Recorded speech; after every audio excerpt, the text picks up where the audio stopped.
नमस्कार, स्वागत है आपका। और न्यूज 18 की बेहद खास पेशकश चुनाव एक्सप्रेस आ पहुंची है नर्मदापुरम लोकसभा सीट पर। और नर्मदापुरम के कुछ समीकरण जरूर आपको बता दें। दरअसल नर्मदापुरम की लोकसभा सीट में जो 8 विधानसभा हैं उसमें वर्तमान में बीजेपी का कब्जा है। न केवल बीजेपी का कब्जा, अगर 2009 को छोड़ दें तो लोकसभा चुनाव में भी बीजेपी काबिज रही है, यानी कि एक लिहाज से ये बीजेपी का मजबूत गढ़ रही है नर्मदापुरम लोकसभा।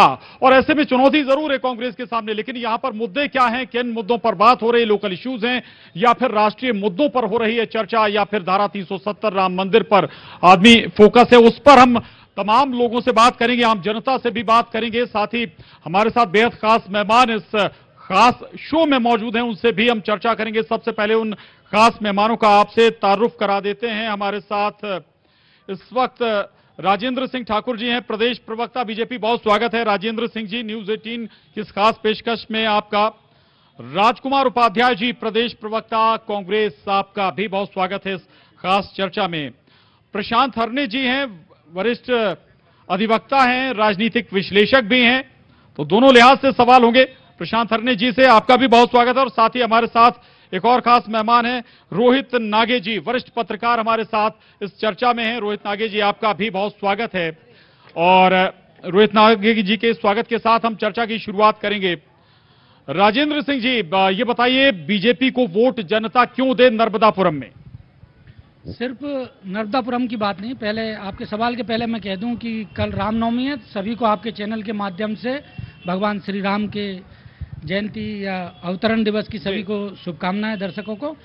और जहां तक आपने कहा है कि वोट क्यों दिया जाए, निश्चित तौर पर ये एक बड़ा सवाल है कि वोट, कोई भी व्यक्ति जब वोट देता है तो उसके लिए क्या मायने रखते हैं। तो देश का विकास, देश की अस्मिता, वैश्विक स्तर पर जो भारत की छवि बढ़ी है, आर्थिक रूप से उन्नति हुई है, पूरे देश का जो एक विकास पथ पर अनवरत जारी है पिछले 10 वर्षों से, तो ये वो कारण है जहां पर सांस्कृतिक रूप से देखा जाए या अधोसंरचना विकास के रूप में देखा जाए, सारी जगह यशस्वी प्रधानमंत्री नरेंद्र मोदी जी के नेतृत्व में केंद्र सरकार ने जो काम किए हैं उसको लेकर निश्चित तौर पर आमजन और जो मतदाता है वो भारतीय जनता पार्टी को वोट करेगा। बिल्कुल, चलिए, ये दावा है। और राजकुमार जी, क्या अब ऐसे मुद्दे हैं आपको लगता है जिन पर कांग्रेस को जनता वोट देगी?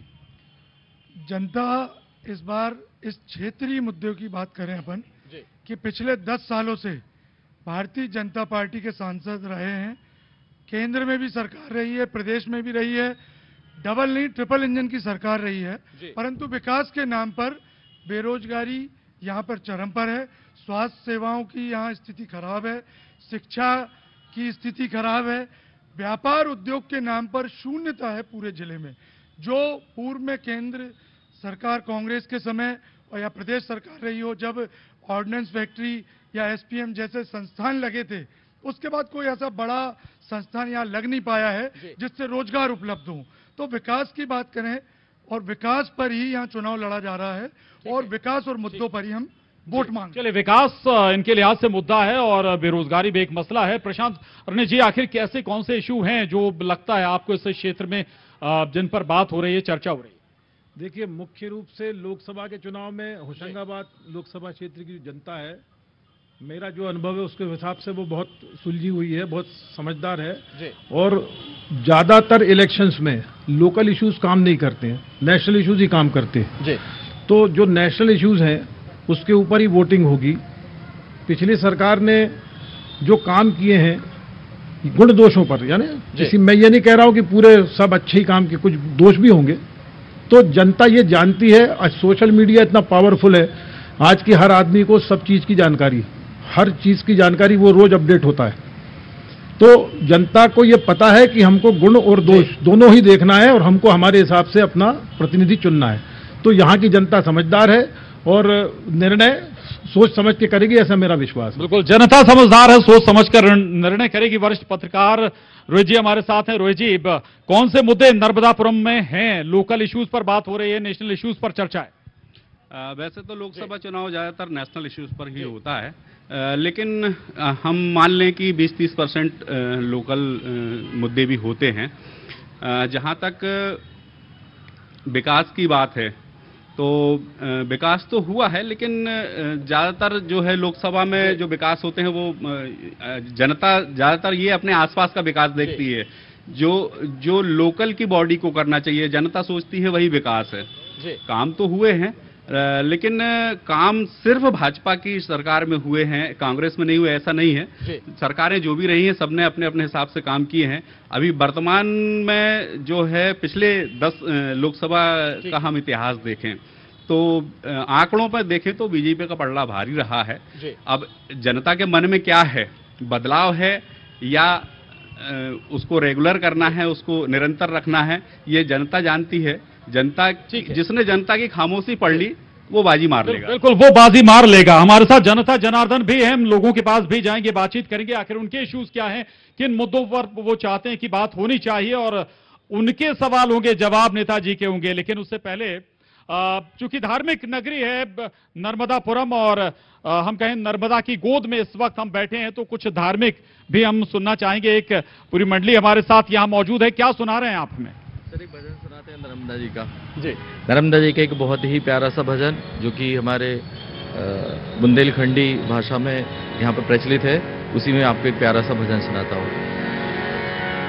माई नर्मदा को निर्मल नीरा, माई नर्मदा को निर्मल नीरा, चल के नहा लइए, चलो चल के नहा लइए, चलो चल के नहा लइए। बह के आई रेलम रेला, बह के आई रेलम रेला, घाटी पर्वत ठेलम ठेला, घाटी पर्वत ठेलम ठेला, महिमा मना लइए, चलो चल के नहा लइए। हाँ महिमा मना लइए, चलो चल के नहा लइए। माई नर्मदा को निर्मल नीरा, माई नर्मदा को निर्मल नीरा, चल के नहा लइए, चलो चल के नहा लइए, चलो चल के नहा लइए।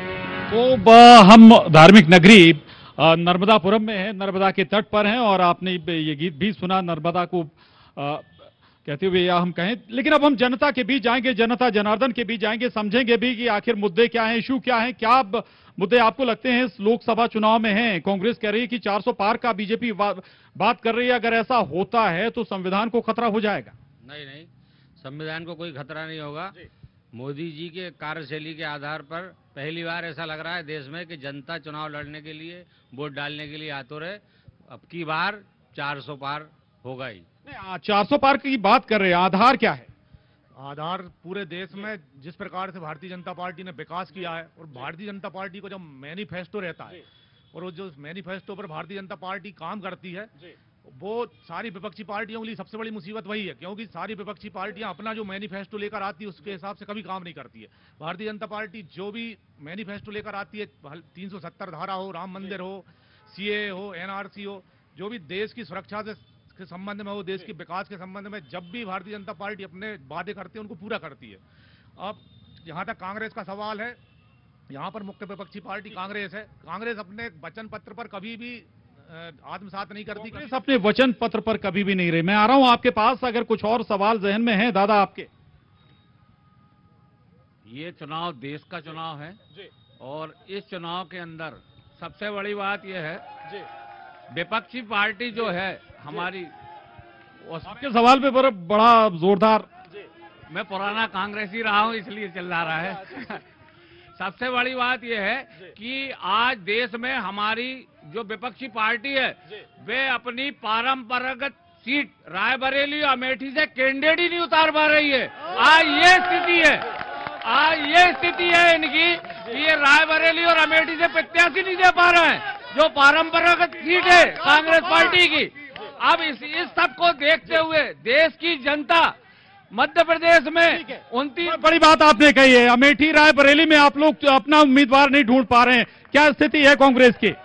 देखिए ये जो बात कर रहे हैं मैनिफेस्टो जो इन्होंने आते 2014 का जो मैनिफेस्टो था उनका, आज विकास है कहाँ? आप बताइए मुझे। ये जो विकास की बात कर रहे हैं, मेन मुद्दा महंगाई का और बेरोजगारी का है। आज देश का 60% युवा जो है बेरोजगार घूम रहा है। महंगाई के हाल ये है कि पूरा देश महंगाई से त्राही त्राही कर रहा है। नहीं, बीजेपी कहती है भाई आप कभी अपने मैनिफेस्टो पे रहे नहीं। नहीं, बिल्कुल गलत कहती है। वो अपने मैनिफेस्टो पे नहीं रहे। उन्होंने अपने मैनिफेस्टो में क्या कहा था ये गलत बता रहे हैं। उन्होंने कहा था हम 2 करोड़ लोगों को रोजगार देंगे। उन्होंने कहा था हम किसानों की आमदनी को 2 गुना करेंगे। जीएसटी के मारे उन्होंने सारे लोगों को खा गए हैं। क्या उन्होंने कौन सा काम ज्यादा कुछ कह रहे हैं आप? उन्होंने मोदी ने कहा था कि 15 लाख का जुमला दिया था, और अभी तक कहाँ वो 15 लाख कहाँ गए? आ रहा हूँ आपके पास। 15 लाख अभी तक नहीं आए हैं पूरे खाते में। 2 करोड़ रोजगार का बोला था, 2000 बेरोजगार गलियों में मोबाइल चला रहे हैं। खाने पीने की चीजों पे इन लोगों ने टैक्स तक लगा दिया। गरीब के पास खाने को नहीं, और अर्थव्यवस्था की बात कर रहे हैं। अच्छा, महिला सुरक्षा की बात कर लेते हैं। आप कहते हैं कि महिलाएं ज्यादा सुरक्षित हैं। दूसरा ये कि भाई 400 पार की अगर बात होती है तो संविधान खतरे में कैसे आ जाएगा? संविधान खतरे में आ रहा है, ये सब जनता जानती है इसको।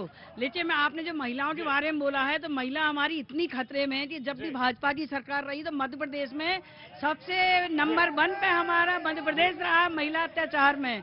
सबसे अधिक बलात्कार महिलाओं के साथ, बच्चों लड़कियों के साथ छेड़छाड़ हुई है, वो मध्य प्रदेश में ही हुई है। और दूसरा में संदेश खाली का सवाल आया है जी। अच्छा, मैं ये कहना चाहूंगी, आपने जो आप मणिपुर का हाल देख लेंगे, महिलाओं के साथ कितना अत्याचार हो रहा है। और खेल मैदान मध्य प्रदेश में अत्याचार में महिलाएं नंबर 1 है। आज लड़कियां घर से निकलने में असुरक्षित महसूस करती। हमारे खिलाड़ी जो देश का नाम, चलिए मणिपुर का जिक्र हुआ है भाई साहब, मणिपुर का भी जिक्र हुआ, मैं बीच में जाऊंगा। कोई सवाल है यहाँ से मणिपुर को लेकर? जवाब। मणिपुर को लेकर ये बात कर रहे हैं, अभी कुछ दिन पहले ही इनकी किसी नेता का मैं नाम याद नहीं कर पा रहा हूँ, किसी नेता का वीडियो वायरल हुआ था कि उनकी कार्यकर्ता उनके बंगले पर मिलने गई तो उनके सिक्योरिटी गार्ड ने उनको धुतकार कर भगा दिया और बोला ये कैसी कार्यकर्ता है, ये हमें परेशान करने आती। यही इनकी ऐसे नेतृत्व वाली सरकार है कि उनके कार्यकर्ता दिन प्रतिदिन भारतीय जनता पार्टी से प्रसन्न होकर भारतीय जनता पार्टी में आ रहे हैं, हमारी रीति और नीति से प्रभावित होकर भारतीय जनता पार्टी में आ रहे हैं। और ये कांग्रेस किस मुद्दों को लेकर बात कर रही है? ये महिला की सुरक्षाओं को लेकर बात कर रही है। किस प्रकार की सुरक्षा दे रही है महिलाएं? नहीं, मणिपुर की बात हुई है, मणिपुर पर कोई जवाब आपकी तरफ से? हमारे यहाँ तो भारतीय जनता पार्टी में महिला बहुत सुरक्षित है, बाकी विपक्ष पार्टी में तो बिल्कुल नहीं है। महिलाओं को यहाँ बहुत अच्छे से सम्मान दिया जाता है बीजेपी पार्टी में, बाकी कांग्रेस में ऐसा नहीं है। कांग्रेस में ऐसा नहीं है, कांग्रेस में महिलाएं सुरक्षित नहीं। देखिए एक बड़ी बात आई है, बड़ी लाइन जी। ये महिला सुरक्षा की बात करते हैं, कुछ सालों पहले इन्हीं का भाजपा कार्यालय सुरक्षित नहीं था, इस बात की गवाही ये खुद देते हैं। दूसरी बात, आज संसदीय क्षेत्र में पूर्व सांसद के ऐसी कोई उपलब्धि नहीं थी जिसको माननीय नरेंद्र मोदी पिपरिया की सभा में गिना सके। न रोजगार की बात करके गए, न महंगाई की बात करके गए, ना ही 15 लाख रुपए जो खाते में आने थे वो बात कर पाए। 400 पार कह देना बहुत आसान होता है, लेकिन 400 लोगों के लिए अगर आपने रोजगार उपलब्ध कराया है तो एक भी कंपनी, जितने भारतीय जनता पार्टी के प्रवक्ता यहाँ पिपरिया की बात आप कर रहे हैं, पिपरिया में ही आ जाते हैं। पीएम मोदी कहकर गए कि भाई कांग्रेस भ्रष्टाचार के साथ खड़ी है, बीजेपी भ्रष्टाचार पर प्रहार कर रही है, राहुल गांधी जादूगर हैं। 10 साल बाद जनता ये जानना चाहती है, शाही जादूगर, मेरी बात सुनिए, 10 साल बाद जनता ये जानना चाहती है कि विकास के नाम पर आपने क्या किया। कांग्रेस की बात मत करिए, राहुल जी की बात मत करिए, विकास की बात करिए कि विकास के नाम पर संसदीय क्षेत्र में आपने क्या किया है। शाही जादूगर हैं प्रधानमंत्री नरेंद्र मोदी, पिपरिया में ही कहकर गए। ये जो मदारी आते थे ना, तो हर बार मदारी की तरह मोदी जी आ रहे हैं लोकसभा चुनाव में होशंगाबाद। ये जो मदारी खेल दिखाता है और खेल दिखा के मदारी कैसे प्रभावित करता है। आज प्रधानमंत्री, मतलब आपके राहुल गांधी प्रभावित नहीं कर पा रहे हैं। प्रधानमंत्री राहुल गांधी प्रभावित नहीं, प्रधानमंत्री मोदी जी का ये कहना है, अभी कहा है कि मैं वचन देता हूं और जान जाए पर वचन न जाए। प्रधानमंत्री ने जिस महिला को शादी का 7 वचन दिया था। व्यक्तिगत नहीं, व्यक्तिगत मत जाइए, व्यक्तिगत मत जाइए, व्यक्तिगत नहीं, व्यक्तिगत कोई नहीं। जी जी जी जी, देखिए सवाल आया है कि भाई आप जो वचन देते हैं वो वाकई पूरा कर पाते हैं? इनके शाही जादूगर ने कहा था कि हमारी सरकार को जिताइए, यूं चुटकी में 1 मिनट के अंदर पूरे देश के युवाओं की जो बेरोजगारी है उसे समाप्त कर दूंगा। कैसे संभव है ये? मैं इन सभी से पूछना चाहता हूं, कैसे संभव है? एक चुटकी में कैसे बेरोजगार युवाओं की बेरोजगारी ये खत्म कर देंगे? ऐसी कौन सी मशीन है राहुल बाबा के पास? ऐसा कौन सा प्रोडक्ट है जिसे एक चुटकी में राहुल गांधी जी राहुल गांधी अगर वाकई कह रहे हैं, मैं कांग्रेस की कार्यकर्ताओं से पूछना चाहता हूं कि जब कांग्रेस पूरे देश में राज करती थी, पूरे देश की सबसे बड़ी पार्टी हुआ करती थी, ऐसे कौन से कुकर्म इन्होंने किए हैं कि अब कांग्रेस पार्टी एक समुद्र शब्दों का चयन ठीक रखिए सर, शब्दों का चयन। चलिए, कांग्रेस पार्टी इतनी छोटी हो गई है कि अब कांग्रेस की पार्टी पहले समुद्र की तरह हुआ करती थी, अब छोटी नदियों की तरह हो गई है। ये ऐसा कौन सा काम इन्होंने किया जो इतनी सिमटते चली जा रही है पार्टी? जी फिर मैं आऊंगा कांग्रेस के पास। जी, हमारे माननीय मुख्यमंत्री जी ने स्किल डेवलपमेंट की योजना चालू की है। जो चिल्ला रहा है कि रोजगार नहीं है, रोजगार नहीं है, तो हर समाज के हिसाब से हमारे माननीय मुख्यमंत्री जी ने स्किल डेवलपमेंट की योजना चालू की है, जिससे उनको स्किल करके और उनको ट्रेनिंग देकर तैयार कर उनके पैरों पर खड़ा कर रहे हैं। अच्छी बात है, मुख्यमंत्री जी कोशिश कर रहे हैं। लोकसभा के चुनाव, उस पर हम ज्यादा थोड़ी सी बात करेंगे, आपके पास भी आऊंगा था। यहां से एक हाथ उठा था आखिर जी, केवल राहुल गांधी की बात नहीं है, शाही जादूगर के साथ साथ एक लाइन और कही पीएम मोदी जी ने, 50 साल से इंदिरा गांधी ने भी गरीबी हटाने का वादा किया था, क्या हट गई क्या? मोदी जी ने ये कहा था कि 100 दिन मुझे दीजिए, नहीं तो चौराहे पे लाकर मुझे सजा दीजिएगा। नहीं, अगले 100 दिन का एजेंडा भी तैयार है। जी बैठिएगा, आपसे पहले भी बात कीजिए। नरेंद्र मोदी इस देश के प्रधानमंत्री हैं।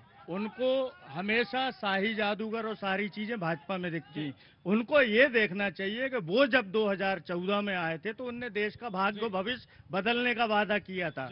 जब 15 लाख की बात आई तो जुमला, तो 19 में जनता आप पर भरोसा नहीं कर पाई। अगर ऐसा था तो 19 में हटा दे। देश का प्रधानमंत्री झूठ बोलकर महंगाई खत्म करने के नाम पर 19 में फिर क्यों जनता आपके ऊपर भरोसा नहीं कर पाई? जब सतपाल मलिक ने कहा कि इस देश के 48 बहादुर सैनिकों की हत्या करवाने के बाद या उनकी मौत का जो आरोप। ठीक है, बैठिए, मैं फिर आ रहा हूं।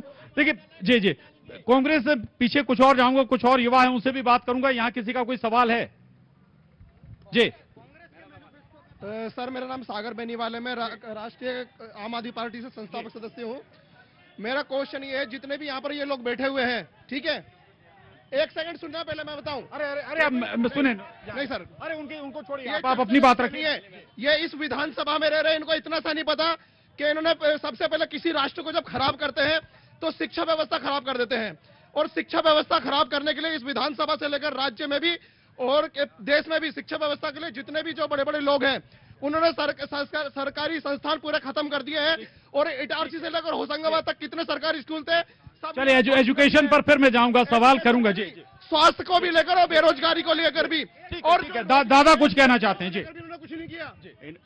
इन्होंने कहते जरूर हैं कि हम भ्रष्टाचार को खत्म करेंगे, लेकिन ये भ्रष्टाचार में आकंठे डूबे हुए हैं। अभी ये जो इलेक्ट्रॉल बॉन्ड का जो घोटाला आया है वो विश्व का सबसे बड़ा घोटाला है। ये मैं नहीं कह रहा हूं, ये केंद्रीय वित्त मंत्री के पति बोल रहे हैं कि विश्व का सबसे बड़ा घोटाला है ये इलेक्ट्रॉल बॉन्ड का। इसमें चलिए इलेक्ट्रोल बॉन्ड की बात कर लेते हैं। इलेक्ट्रोल बॉन्ड के लिए राहुल गांधी कहते हैं कि ये भाई सबसे बड़ी वसूली योजना है, इस पर कोई कुछ कहेगा?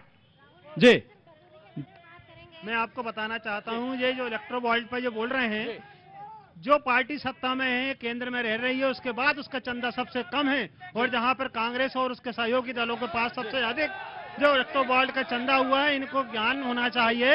ये जो जिस विषय को उठा रहे हैं उसमें पूरी पारदर्शिता है। वो नरेंद्र मोदी हालांकि इस पर एक और तथ्य भी दिया है कि भाई 33% बीजेपी के खाते में गया है, बाकी विरोधी दल में। ये मोदी जी का रिएक्शन है इस मसले पर। मैं भारतीय जनता पार्टी का कोषाध्यक्ष हूं। हम डंके की चोट पर रसीद देकर चंदा लेते हैं किसी से।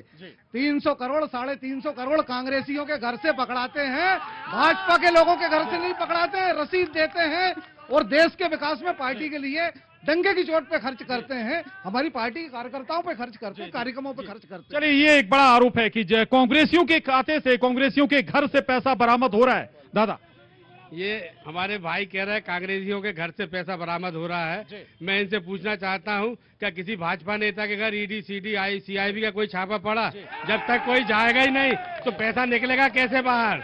आपकी सरकार, सब कुछ आपका, आप चाहे जिसको नंगा कर दो पर नहीं, पीएम कहते हैं कि केवल 3% राजनेताओं के यहाँ ईडी के छापे पड़े, बाकी पूरी सूची अगर आप खंगालें तो।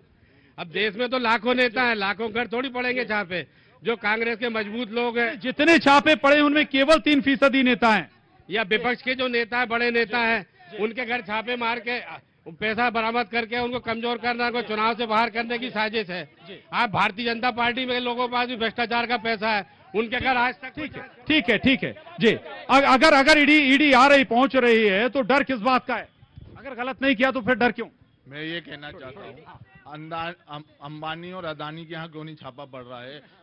नहीं, ठीक है, देखिए व्यवसायियों को मत लाइए, आप व्यवसायियों को बीच में मत लाइए, जी। सबसे बड़ी मुझे ये खुशी है कि जो पीछे से सैनिकों को लात मारते थे जम्मू कश्मीर में, वो खत्म हो गया, एक बात। और दूसरी बात ये है सर कि A.K. एंटनी जब रक्षा मंत्री थे तब उन्होंने कहा था कि हम बॉर्डर को इसलिए, जो चाइना बॉर्डर को है, इसलिए डेवलप नहीं कर रहे हैं कि चाइना अंदर घुस के उसका यूज कर लेगा। ये सबसे बड़ी कायरता वाली बातें थी, ये लोकल इशू है, लेकिन ये लोकल के लिए चुनाव नहीं हो रहा है, देश के लिए। दूसरी डिफेंस में जो है, डिफेंस में इतना डेवलपमेंट हुआ, आज अपन एक्सपोर्ट कर रहे हैं डिफेंस का सामान, आज अपन एरोप्लेन बाहर एक्सपोर्ट कर रहे हैं, अपन अंदर नहीं मंगा रहे। और पहले ये हालत थी कि अपने यहाँ प्लेन नहीं थे, तो ये सबसे बड़ा डेवलपमेंट है सर। ये चलिए, मैं एक बार फिर अपने मेहमानों के पास जाऊंगा। मेहमान हमारे साथ बने हुए हैं। वैसे बहुत सारे सवाल यहाँ पर रेज हो गए, क्यों नाराजगी है जनता की, क्यों 2019 में आप नहीं आ पाए? आप कह रहे हैं महिलाओं को तवज्जो कांग्रेस में नहीं मिलती, सम्मान।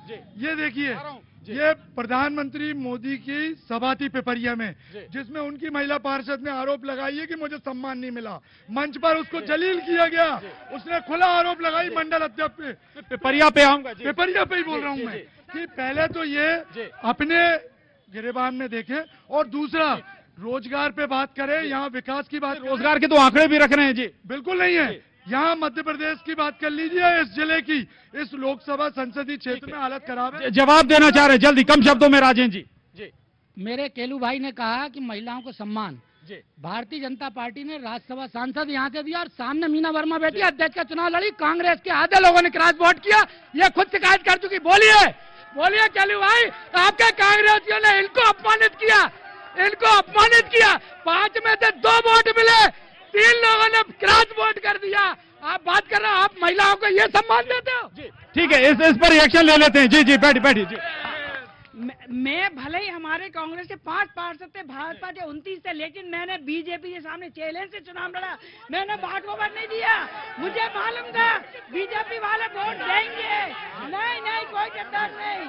सुनो, मैंने बीजेपी को बांटोवर नहीं दिया, पार्टी के साथ चुनाव लड़ा और पार्टी को चैलेंज दिया। बीजेपी क्रॉस वोट नहीं हुआ, क्रॉस वोट हुआ क्या? बीजेपी ने हमारे 4 पार्षदों को पैसों में खरीद लिया, इन्होंने पैसे खरीद के वोट को पैसे से खरीदते हैं, धन बल की ताकत से, अहंकार में नहीं दिया, चुनाव फाइट किया। पूछना चाहता हूँ, बीजेपी सुनो, भाजपा चाहती थी कि निर्विरोध चुनाव हो, लेकिन हमने भाजपा को निर्विरोध चुनाव नहीं। जवाब आ रहा हूँ आपके पास, आ रहा हूँ। खरीद लिए आप लोगों ने वहां भी खरीद लिया था।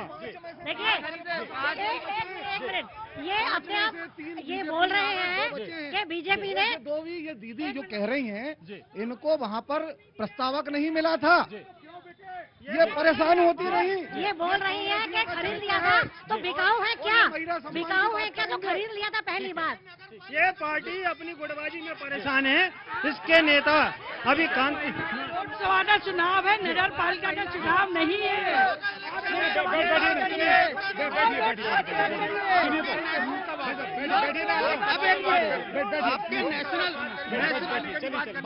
सर, ये लोकसभा का चुनाव है। आ रहा हूँ आपके पास जी, बैठिए, आ रहा हूँ, आप सभी के पास आ रहा हूँ। सुनिए, चलिए प्लीज बैठिए जी। कुछ और देखिए, मैं फिर आ रहा हूँ इस मसले पर। कुछ युवा बैठे हुए हैं, थोड़ा सा उनके पास भी जाऊंगा, थोड़ा कलर चेंज हो जाएगा जी। युवाओं के मन में क्या है? आप स्पोर्ट्स से जुड़े हैं, शायद खेल को लेकर देश में कुछ हो रहा है? सर, बहुत कुछ हो रहा है इसमें। तो जैसे मैं एक्चुअली, मेरा नाम गंगा अंडेकर, मैं ग्रामीण वर्ग की छात्रा हूँ सर। मैं यहाँ एनएमवी कॉलेज में अध्ययनरत हूँ, और मैं यहाँ हैंडबॉल प्लेयर हूँ, जिसमें मतलब मुझे हैंडबॉल के थ्रू, जैसे सरकार के थ्रू इतनी सारी चीजें मिली है, जिससे मैं नेशनल में खेली हूँ और मतलब आगे भी खेलना चाहती हूँ। जो मुझे बस यही अपेक्षा है कि मतलब ग्राउंड हमें चाहिए जो हमें खेलते हैं कुछ और बेहतर होना चाहिए। क्या कहते हैं आप? ग्राउंड के लिए हैंडबॉल सर हम लोगों को बहुत सी फैसिलिटीज प्रोवाइड की गई हैं सरकार के द्वारा, जिसके लिए हम बहुत बहुत धन्यवाद देना चाहते हैं। लगातार चर्चा हो रही है और कहा यही जा रहा है कि भाई ये केंद्र में है, राम मंदिर का मसला केंद्र में है। कांग्रेस कहती है कि भाई कोर्ट ने बनाया, बीजेपी कहती है कि ये हमारी तपस्या है कई दशकों की। धारा 370 का कांग्रेस जे धारा 370 पर चर्चा होगी, यूसीसी भी चर्चाओं में है। इन तमाम मुद्दों पर हम जाएंगे, फिर एक बार कांग्रेस के पास जाएंगे और बीजेपी के पास आएंगे। धारा 370 राम मंदिर विरोध करते रहे आप। धारा 370 से हमारी नर्मदापुरम लोकसभा को क्या मतलब है? हमारी नर्मदा देश का चुनाव है, देश देखिए आप ताकत देंगे तब तो कोई बड़ा फैसला होगा। तमाम मुद्दों पर चुनाव होना चाहिए। वहाँ की आप 370 की बात करेंगे और उसका बात करेंगे, उस पर यहाँ चुनाव। आपने विरोध नहीं किया धारा 370 का? क्यों विरोध करेंगे? क्यों? राम मंदिर का ताला राजीव गांधी जी ने खुलवाया था है, और राम केवल राम दशरथ के बेटे नहीं है, राम घट में जो बेटे हैं वो भी राम है। हमारे नेता राहुल गांधी गरीबों के पास जाके उनकी समस्याओं को समझ रहे हैं। जो घट में जो राम मंदिर का ताला खोलने वाले राजीव गांधी जी थे, कांग्रेस के राजीव। सर मेरा क्वेश्चन ये है कि राम मंदिर अभी चले ठीक है। आप भारतीय जनता पार्टी के एजेंडे के सवाल। ठीक है सुनिए ना, जो मुद्दा है उस पर तो बात होगी ना। अब सुनिए ना, मैं आपके पास आ रहा हूँ। बैठिए मैं आ रहा हूँ आपके पास। बैठ जाइए सुनिए ना, बैठिए मैं आपके पास आ रहा हूँ। बैठिए। आपने जो बात कही, देखिए आपने जो बात कही, आप देखिए आपके हिसाब से इनके हिसाब से नहीं होगा सवाल हम तय करेंगे। जी बैठिए आप, चलिए बैठिए प्लीज। राम मंदिर राजीव गांधी ने ताला खुलवाया। राम भगवान काल्पनिक है, ये किसने कहा? राम सेतु तोड़ने के खिलाफ साजिश किसने रची? राम भगवान काल्पनिक है, ये किसने कहा? राम सेतु तोड़ने के लिए 21 वकील किसने खड़े किए? पूछिए इनसे। राम कार सेवकों पर इन्होंने गोली चलवाई। कांग्रेस की सरकार थी, कार सेवकों पर गोली चलवाई। श्री राम जी के इनके विरोध किया था तो ये बोल रहे थे कि ये श्री राम जन्मभूमि के प्राण प्रतिष्ठा को इवेंट बता रहे थे। ये इनसे बोलिए, कोर्ट में हलफनामा दिया था कि राम। चले ठीक है। देखिए एक बड़ी बात आई है। देखिए बड़ी बात आई भाई, गोली कांग्रेस सरकार में चली। राम जो कार सेवक थे, बात हो गई। अब नई बात ये है कि ये कह रहे हैं, कांग्रेस कह रही है राम मंदिर निर्माण एक इवेंट था, तो हम अभी भी कह रहे हैं कि ये एक मोदी का इवेंट था। अगर मंदिर निर्माण करना था तो शंकराचार्य वहाँ होते मौजूद।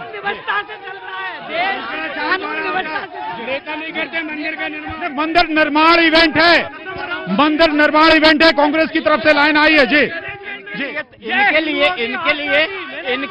इनके लिए तो भगवान श्री राम काल्पनिक हैं और ये राम मंदिर के उद्घाटन में भी नहीं गए। इन्हें राम से कोई मतलब नहीं है।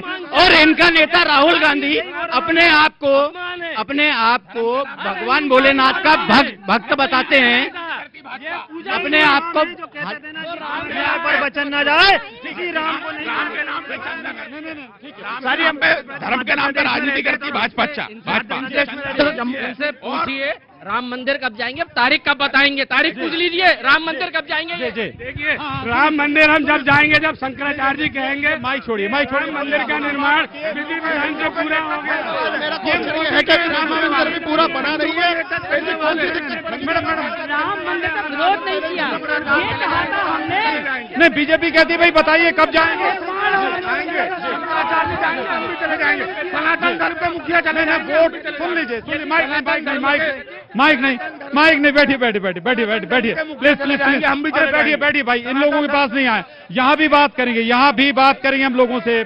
जी राम मंदिर का मसला है भाई। कहा जा रहा है कि मोदी जी कह रहे हैं कि आप लोगों ने केवल वोट बैंक के चलते आमंत्रण ठुकरा दिया। देखिए राम मंदिर की बात आप कर रहे हैं तो इनसे ये पूछिए ना, इन्होंने बीफ कंपनियों से क्यों चंदा लिया? अगर ये इतने ही राम राज्य वाले हैं, इन्होंने क्यों यूपी में बीफ कंपनियां चलने दे रहे हैं? भाई पॉलिटिकल पार्टी की बात करें, पॉलिटिकल मुद्दों पर बात करें, आपको उसमें बात करनी पड़ेगी। आप मुद्दों पर बात करनी पड़ेगी आपको। जी दर्शन चौधरी बिल्कुल बात करिए। आप बोलिए ना दर्शन चौधरी के बारे में बात करिए ना आप।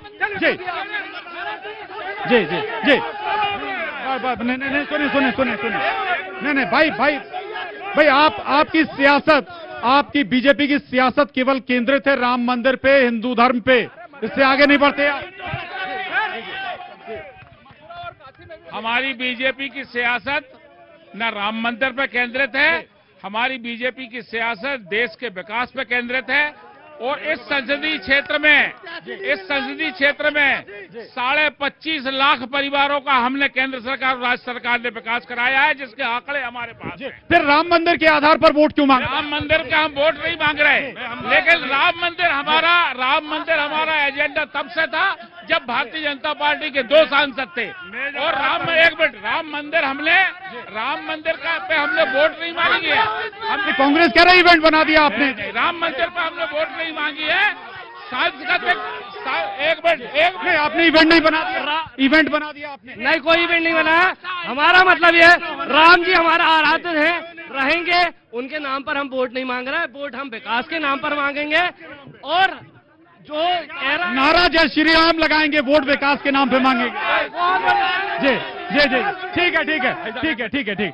नारा जय श्री राम, लेकिन नाम विकास, वोट विकास के नाम पर।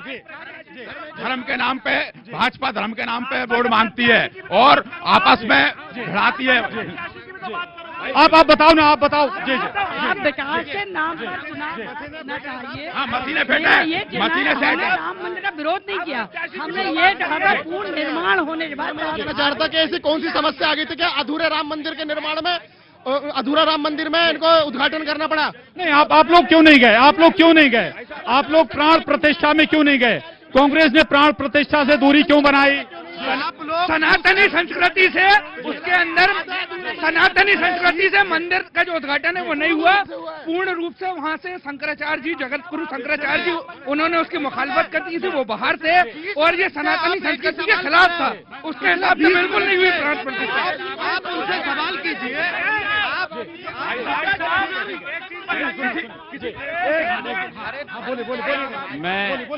अरे भाई, आप ही केवल आपकी बात नहीं, आप आ रहा हूँ आपके पास आ रहा हूँ। सुनिए, रुकिए, आ रहा हूँ। अरे भाई, आपके हिसाब से चर्चा नहीं चलेगी, ना यार। सुनिए, मुद्दे जो हैं वो उठाऊंगा मैं। जी, एक मिनट। मैं सभी, अरे आप तो थोड़ी करेंगे भैया, हमें किस पे बात करनी है यार? आप थोड़ी तय करेंगे हमें जिन मुद्दों पर बात करनी, हम हर पहलू पर बात करेंगे साहब, हर मुद्दे पर बात करेंगे। बोलिए।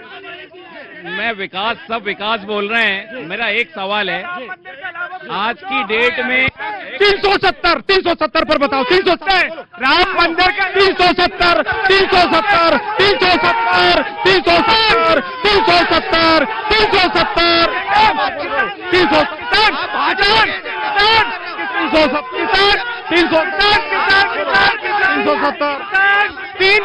इन्हें क्यों नहीं है?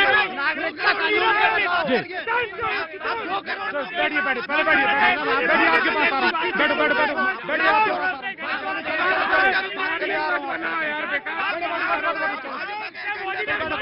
बैठो आप, आ रहा हूँ आपके पास आ रहा हूँ। चलो। हाँ, बोलिए। मैं विकास की सब बात कर रहे हैं। विकास, आज की डेट में विकास का दर बता सकते हैं कोई मुझे? भाजपा से मैं एक सवाल करना चाह रहा हूं, विकास का जो दर है वो क्या है? आज विकास का दर 5.9%, जो कि यूपीए गवर्नमेंट में 7.46% हुआ करता था। आज विकास दर 5.9% है। ये हकीकत है, इसको ठुकरा नहीं सकेंगे आप। देश में 58.5 लाख करोड़, कुछ नहीं किया कांग्रेस ने, किसी भी सरकारों ने। 58.5 लाख करोड़ का 173 लाख करोड़ कैसे हो गया आज? शिक्षा पे आइए, 4.6% खर्चा था, आज 2.9%। ईपीएफओ अकाउंट गिनाती है सरकार, ईपीएफओ अकाउंट गिनाती है। भाई, कोरोना के बाद कितने करोड़ अकाउंट बढ़ गए? जी, देखिए, सरकार तो आप 370 भी बोल रहे थे अभी, 370B इम्प्लीमेंट हुआ है, 370A इम्प्लीमेंट नहीं हुआ है। 370B क्या है? आप वहां पे जाके जमीन खरीद सकते हैं। जमीनें किसने खरीदी हैं पता करिए। उदाहरण एग्जाम्पल, अगर जो व्यापारी, क्या उसके लिए रास्ता नहीं खुला क्या जम्मू कश्मीर में? उसका डेटा मांगिए आप, प्लस आप लोकल मुद्दों की बात करिए। यहाँ पे हम होशंगाबाद नर्मदापुरम ओनली 70 किलोमीटर से भोपाल राजधानी से। आज इतने सालों में भारतीय जनता पार्टी की सरकार है, क्या डेवलपमेंट हुआ? ठीक, आप कहना चाह रहे हैं, आप अपनी बात रख लीजिए कम शब्दों में। आ रहा हूँ आपके पास, आ रहा हूँ। आपका कार्यक्रम नर्मदापुरम संसदीय क्षेत्र में चल रहा है। लोकसभा का कार्य सुनिए ना, लोकसभा चुनाव है, लोकसभा चुनाव में तो राष्ट्रीय मुद्दों पर बात होगी ना। किसान का लोकसभा, बिल्कुल किसान पर बात होनी चाहिए, बिल्कुल होनी चाहिए। किसान मंदसौर गोलीकांड पर सवाल करिए, मंदसौर गोलीकांड पे यहाँ का प्रत्याशी किसान कांड मत भूलना, मुल्ताई कांड मत भूलना, मुल्ताई कांड का जवाब दो, घंटादार के जवाब दो, मुल्ताई कांड के जवाब दो, मुल्ताई कांड के जवाब दो।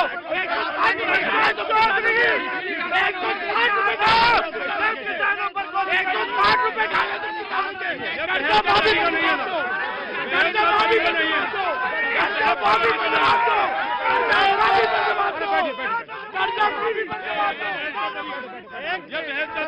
आप आइए, एक चीज बता रहा हूँ, ये इतनी देर से बड़ी आपने होशंगाबाद का कार्यक्रम मां नर्मदा से शुरू किया, ये आपके उसको दिखाइए, ये हालत है होशंगाबाद की। लोकसभा ठीक है, होशंगाबाद के मुद्दे पे भी हम बात करें। ठीक है साहब, ठीक है, ठीक है, ठीक है। 84 के दंगों में सिख भाइयों के गले में टायर डाल के जिंदा जला दिया गया। जब ये लोग कहाँ थे, जब इन्हें नहीं देखा, ये दुनिया की बात करते हैं। 400 पार की, एक मिनट, हम 400 पार की बात करते हैं तो संविधान खतरे में आता है, तो फिर इमरजेंसी में संविधान कहाँ गया? ये छोड़िए, छोड़िए, चले बैठिए साहब, आ रहा हूँ। एक मिनट, 400 पार तो जाएगी मगर महंगाई, जी चलिए बैठिए ना, आ रहा हूँ आपके पास। 40 रुपए करेंगे पेट्रोल। जी नहीं, ठीक है। भाई राम मंदिर, भाई आप लोग एजेंडा अगर बनाए हुए हैं तो उस पर सवाल उठेगा ना। जी पहले तो इन लोगों को ये बताना चाहता हूँ मैं कि राम मंदिर का ताला भले ही आप लोगों ने खुलवाया था, पर टेंट में रामलाला को बिठवाया भी आप लोगों ने था, ये बात भी आपको माननी पड़ेगी। अगर आपने ताला खुलवाया तो टेंट में भी आपने बिठाला रामलाला को, और आप बात कर रहे हैं यहाँ पे राम मंदिर के नाम पे चुनाव लड़ने की। और अगर महिला सशक्तिकरण की बात करते हो तो पहले वो जेएनयू का जवाब दो कि वहाँ पे। चलिए, आपने बड़ी बात की है। एक और बात निकल कर आई है कांग्रेसी खेमे से, कह रहे हैं कि भाई आप लोगों ने तो हाईजैक कर लिया था, पूरा इवेंट बना दिया था आपने राम लला की प्राण प्रतिष्ठा को। ये मैं पहले कहना चाहूंगा, ये इवेंट नहीं, उत्सव था सभी देशवासियों का, और हर देशवासी इतना प्रफुल्लित उत्साह के साथ जो 550 साल बाद हमारे रामलला की स्थापना हुई और इस पावन मंदिर की स्थापना हुई, पूरा देश हर्षोल्लास के साथ 144 लोगों की आस्था का केंद्र था, जिसने इनको इवेंट बनाया, जाने से मना किया। आज पूरा देश, और जो हमारी पार्टी ने कहा हमारा मैनिफेस्टो तो राम मंदिर बनाएंगे, तारीख बताएंगे। चलिए, और मैनिफेस्टो में क्या हम आएंगे, आपके पास आ रहे हैं मेहमान हमारे साथ बने हुए। सुनिए, अरे भाई साहब मेहमान हैं आपके प्रवक्ता खड़े हुए हैं जी, अरे आपके प्रवक्ता हैं सब। अरे सुनिए, अरे भाई साहब प्लीज, भाई साहब मैं आ रहा हूँ आपके पास, आ रहा हूँ। अरे सुनिए, यहाँ पर भारतीय जनता पार्टी के जो प्रत्याशी है, दादा आ रहा हूँ आपके पास, आ रहा हूँ, बैठिए ना, बैठो, आ रहा हूँ दादा आपके पास। भारतीय जनता पार्टी के जो प्रत्याशी दर्शन चौधरी है, ये किसान नेता था, किसान नेता होने के नाते इसको उपकृत करके भाजपा ने टिकट दी। मध्य प्रदेश विधानसभा चुनाव में